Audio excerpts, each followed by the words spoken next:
Why do you enjoy stories? Is it to immerse yourself in a world outside of your own? Perhaps it's to experience themes and messages that have the ability to move you and change your perspective of the world. Or maybe you're like me, and you enjoy stories because of the characters that can be found within them. Characters are the lifeblood of a story. They are extensions of the story itself, which allows their experiences throughout it to act as a symbolic representation of the story as a whole. Characters are what drive a story, and that's exactly what makes them so fascinating to study to me. When it comes to Ace Attorney, characters are what gives the series its identity. The games themselves are still plenty engaging on their own as murder mystery solving visual novels, but it's Ace Attorney's characters that allow the game's stories to contain depth, nuance, and themes that extend far beyond what a simple courtroom drama is able to convey. Phoenix Wright Ace Attorney isn't just about Phoenix Wright's rookie days as a lawyer, it's about Phoenix finding out what it means to be a lawyer in the first place and saving his childhood best friend. It's about Maya Fey finding her place in the world after losing her older sister. It's about Edgeworth overcoming his past and sticking it up to his manipulative adoptive father, so on and so forth. All of this is to say that Ace Attorney's characters and the development that they receive are what make Ace Attorney, Ace Attorney. Everyone has their own reasons for playing and enjoying the series, but for me personally, I enjoy it so much because it allows me to watch deep and complex characters learn and grow in inspiring ways. There's something so gratifying about getting to know a character before watching them grow into becoming the best person that they can be and earning themselves the ending that they rightfully deserve to have. And Ace Attorney is able to simulate that experience better than any other video game series that I know. There are an endless number of examples that I could use to demonstrate my point, but for the purposes of this video, I've chosen to focus on the Great Ace Attorney Chronicles in particular, which I feel has some of the most fleshed out and well-developed characters in the entire series. To be more specific, I've decided to give the spotlight to Gina Lestrade, who I feel is a textbook example of character growth that sets a very strong standard for the Ace Attorney series to follow. So join me as I explain how Gina Lestrade manages to perfectly demonstrate how to create a character with visible, meaningful, and impactful character growth. Let's begin.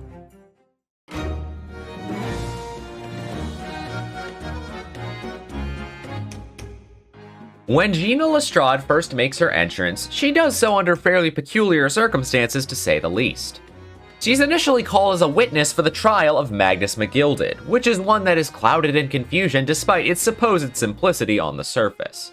And to make things stranger, her existence is only made known to the court when McGilded himself decides to reveal the fact that she was present at the crime scene, which leads to her letting off a smoke grenade in the courtroom and attempting to escape. However, this is ultimately a futile effort, as she's quickly caught and brought to the stand, where she then cooperates with McGilded's story. When she's finally given the opportunity to speak for herself, she introduces herself as a skilled pickpocket living off the streets who doesn't trust a single soul, least of all adults. She perfectly fits into the classic trope of the street rat who has to fend for themselves to survive and has no one to rely on other than themselves. She's incredibly cold to everyone around her, yet it quickly becomes clear that Magnus McGilded is someone that she actually does listen to. And while he makes it seem as if this is a result of his kindness towards her, observant players will be quick to realize that this is not the case. This places Gina in a weird spot in this case, because while it's clear that she's being manipulated by McGilded, her animosity towards everyone around her prevents the player from feeling any semblance of sympathy towards her, and any intrigue that they may feel toward her is quickly overshadowed by McGilded himself. It's incredibly clear that there's more to this pickpocket than meets the eye, but the actions of Magnus McGilded actively prevent the player from exploring what lies beneath the surface any further. And the focus on McGilded is something that only grows as the case progresses, as the player soon learns that he used the precious time afforded to him by Gina's smoke grenade to manipulate vital pieces of evidence in order to artificially prove his supposed innocence. And even if the player does catch on to the subtle clues hinting towards his trickery and accuse him of manipulating evidence, they're powerless to stop him from receiving a not guilty verdict. Unfortunately for him though, it wouldn't take long at all for him to receive his just desserts, as he's soon burned alive in the very omnibus that he altered in order to secure his verdict. But before that revelation, Ryunosuke and Susato are afforded a brief interaction with Gina after the trial, where she once again displays her distrust for adults and general aggression towards everyone around her. Iris Wilson is the only one who's really able to get her under control, as she's able to rope her into apologizing to Herlock Sholmes for stealing his smoke grenade launcher that she used in the trial. As I stated earlier, this whole situation places Gina in a rather strange place, because while there isn't necessarily any personal bad blood between her and Ryunosuke, her attitude makes it really hard to get a read on her.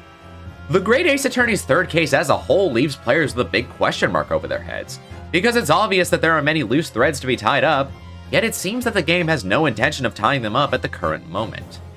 Gina herself serves as one of those loose threads, as while it's clear that she holds a great deal of relevance to the case at hand, her role in the story as a whole remains relatively ambiguous. Following the death of Magnus McGilded, it's likely that she's the only one left who knows the truth of what happened on the omnibus on that fateful night. Yet it seems highly unlikely that she'll be willing to spill the beans on that important information anytime soon. It's unclear at this moment if she will ever tell the truth of what really happened, if she will ever become something more than a petty pickpocket, or if she will ever make a reappearance at all. But as I'm sure you can guess based on the length of this video, this case is far from her final appearance, as players would only have to trudge through one more case in order to arrive at the case that completely transforms Gina Lestrade as a character forever.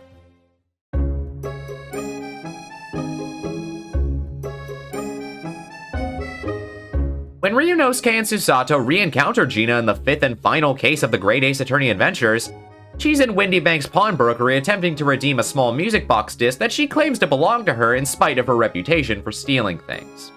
This disc was apparently found within the overcoat that Gina redeemed from the pawnbrokery itself, but the question of where she originally obtained it remains a mystery for the time being.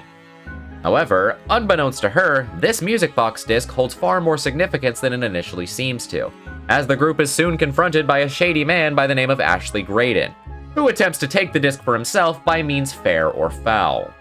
This immediately places Gina in a different position, because whereas before she was unwillingly working against Ryunosuke, this time they're on the same side, and the player is given no reason to doubt her when they're up against such an obviously sleazy man.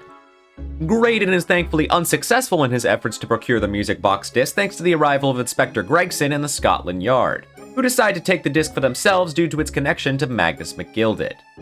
With the stage set for a case that aims to solve every mystery related to Magnus McGilded, the group leaves the pawnbrokery together with Gina, where they invite her to stay for dinner at Herlock Sholmes' suite.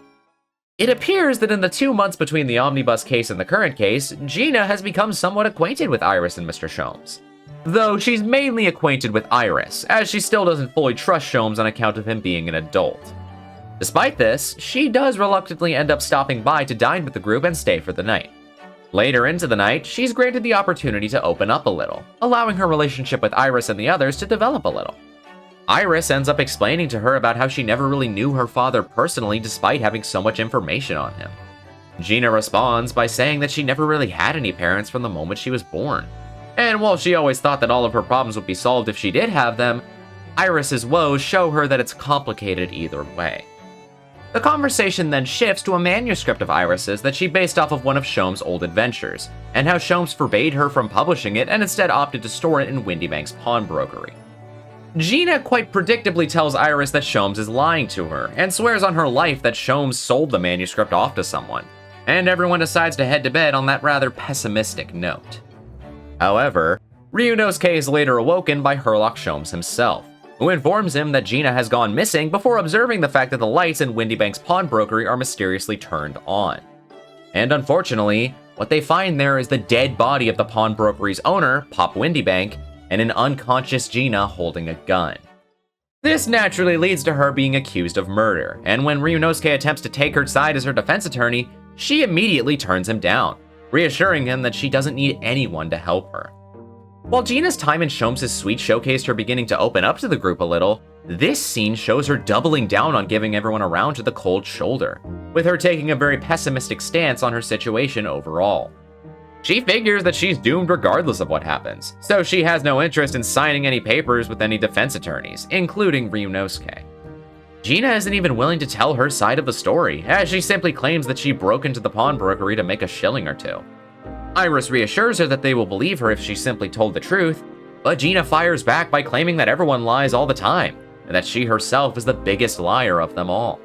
It's at this moment that Susato interjects by informing Gina that she must reluctantly return to Japan very soon, and that she's sad to do so while seeing her companions so unhappy as a result of Gina's refusal to cooperate.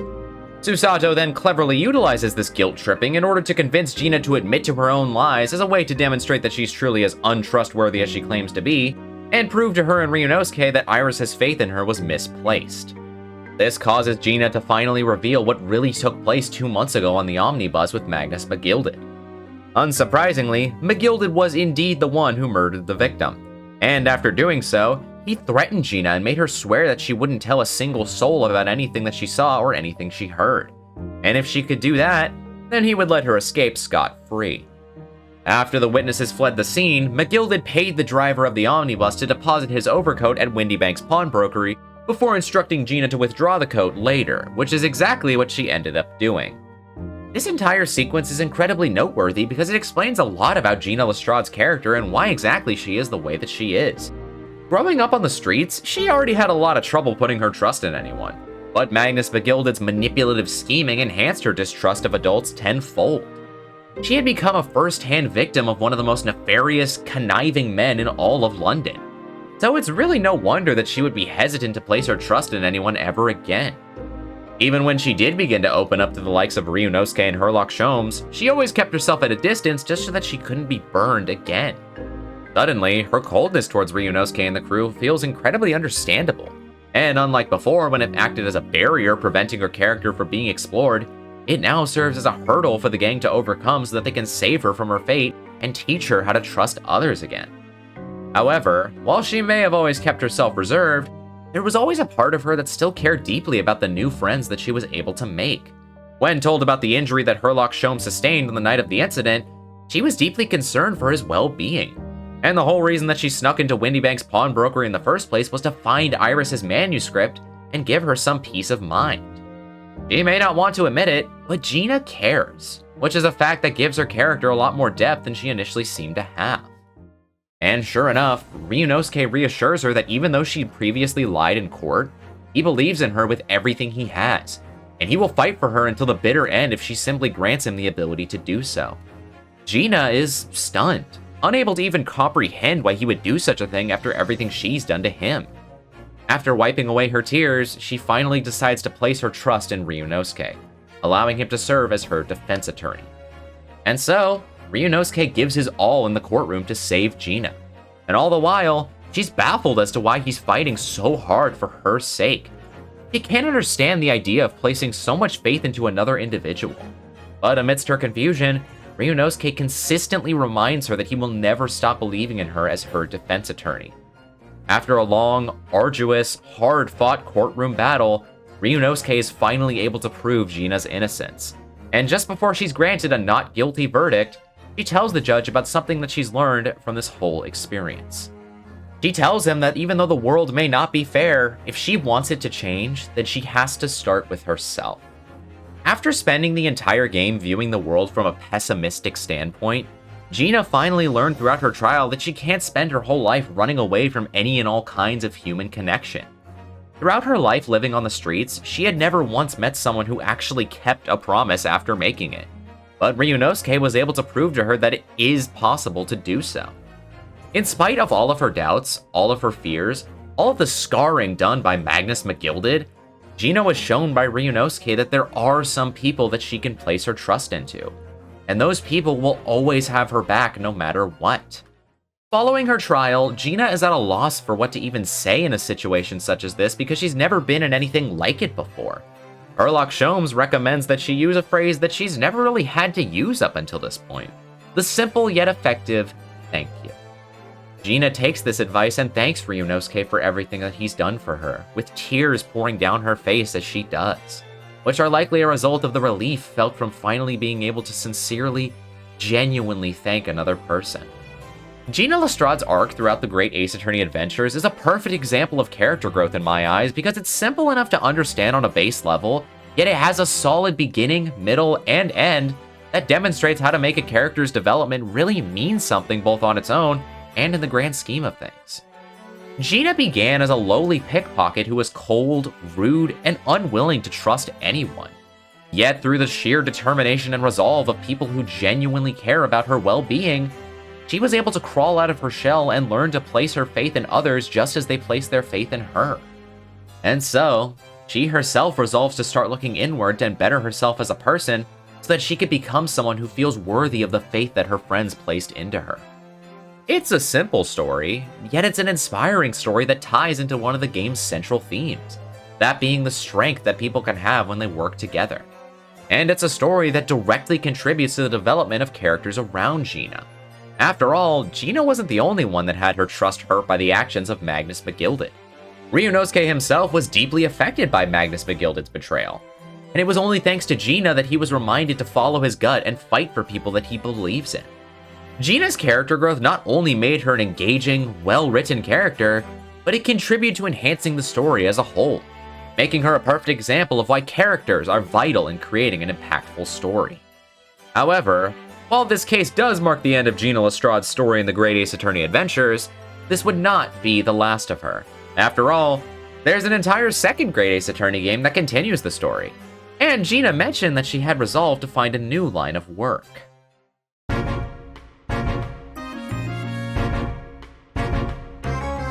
Gina Lestrade would not be granted the opportunity to appear in either of the first two cases that the Great Ace Attorney 2 resolved, which is mainly due to where and when those cases took place. But as soon as she is presented with a case taking place several months after the final case of the previous game, she decides to make her reappearance. And this time, her days as a pickpocket are officially long behind her. Well, for the most part anyways. Now, she works for the Scotland Yard under Inspector Gregson, who decided to take her under his wing as an apprentice after some convincing from Herlock Sholmes. And while Gina's role in this game is not nearly as important as it was in the first, becoming a detective feels like the perfect place for her character because it demonstrates just how far she's come. Previously, Gina would have been quick to detest any adult working under the police force, and she would have done anything she could to avoid any sort of confrontation with them. However, after learning the lessons that she did at the end of the Great Ace Attorney Adventures, Gina likely saw the police force in a completely new light. Rather than look upon them with scorn, distaste, and fear, Gina finally saw the Scotland Yard for what they're meant to be: keepers of the peace, bringers of justice, a group of individuals who have dedicated their lives to the protection of those who cannot protect themselves. Given the fact that she had resolved to look inward following her own trial, it makes perfect sense that she would choose to join the very force that she criticized in order to help others in the same way that Ryunosuke helped her. This is all even more fitting when one considers the fact that in the process of making this transition, Gina finally aged up to becoming an adult herself, which truly marks this as a new chapter for her. Finally, Gina chose to become an inspector so that she could track down Iris's missing father. And while the player knows full well that this is a futile effort, I think in this circumstance, the thought is really what counts here the most. Because it shows that after coming so far and climbing up the ladder, she's still doing everything she can for the first true friend that she ever made. And so, she serves the citizens of London as Inspector Lestrade together with Gregson, and her dynamic with Gregson is a particularly sweet one. While they bicker with one another all the time, it's clear that Gregson cares a lot about mentoring her, and it's clear that Gina holds a great deal of respect for him as her boss. Unfortunately, Gina's story in the Great Ace Attorney 2 would not be without its own trifles, as when the game's fourth case rolls around, Inspector Gregson is tragically murdered. However, rather than act as a tragedy meant to regress Gina's character development and plunge her into sorrow, this event only serves to once again demonstrate how far she's come. As rather than wallow in her own pain, Gina takes charge of the case of Gregson's murder, working tooth and nail to uncover his killer and bring them to justice. This acts in direct contrast to when Gina herself was accused of murder, as when that happened, she was quick to give up, seeing no point in even trying to save herself from her fate. Here, however, Gina has hope in her heart, so she fights on despite her woes and looks forward towards the future. And so, once the game reaches its conclusion and everything has finally been unraveled, Gina vows to carry on Gregson's legacy and become the best inspector that she can be, perfectly capping off her character arc and ensuring a bright future for her. If the Great Ace Attorney Adventures crafted a solid beginning, middle, and end for Gina Lestrade's character, then the Great Ace Attorney 2 Resolve created a fitting epilogue to her story. Her transformation from sneaky pickpocket to competent inspector shows that she put everything she learned to good use to become the best person that she can possibly be. And as I stated earlier in this video, her character arc feels so noteworthy because it serves to enhance the characters around her and the game as a whole. I've already discussed how she contributed to Ryunosuke's character growth in the first Great Ace Attorney game, but in the second one, she serves to humanize Inspector Gregson by giving him a student that he truly cares for. As anyone who completed the Great Ace Attorney 2 knows, Tobias Gregson is a man with more than one skeleton in his closet. Due to various circumstances, he was responsible for the death of a long list of people, and his own death was unfortunately a direct result of his dark past. Despite this, Gina's optimism and drive to help others must have really left an impression on Gregson and pushed him to stop all of his dark dealings behind the scenes and start anew with her. This is exactly why he attempted to flee to France together with her after just one more job. But tragically, that last job would be the very one that would take his life. However, just before he takes on the job, Gregson writes a letter to the ambitious inspector in training that was able to teach him a valuable lesson. There, he thanks Gina for showing him that he needs to be true to himself, and he promises to teach her the art of detection as best as he can. And while he wasn't able to fully keep his promise, I think the existence of Gina helped to transform Tobias Gregson from a character that players would have felt betrayed by due to his secret business, into a character that players can feel a sense of respect for despite that business. It's clear that he was fully prepared to turn over a new leaf in many ways, and while he was never granted the opportunity to do so, that's still incredibly meaningful. All of this combines to show that Gina Lestrade's character growth throughout the Great Ace Attorney Chronicles is an excellent example of why characters are the heart of the stories that they reside in. On her own, Gina is an incredibly well-written character that learns to trust others and ultimately blossoms into a respectable inspector. But the journey that she went on is one that deeply impacted not only herself, but the characters around her and the player themselves. Through her experiences, Ryunosuke was able to learn to trust his clients again, Gregson was able to find a bright future for himself that didn't involve bloodshed, and the player was taught a valuable lesson about the importance of helping those in need. As I stated earlier, the Great Ace Attorney Chronicles in particular is a duology that thrives on its fleshed out, well-developed characters that undergo deep internal transformations and learn to be the best versions of themselves.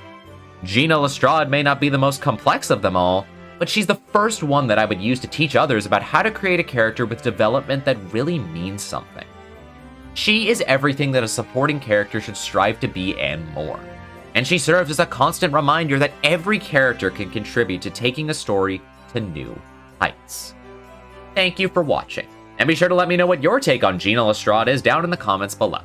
And while you're down there, consider hitting the subscribe button for more deep dives into all things Ace Attorney. For now though, that's all from me. Take care of yourselves.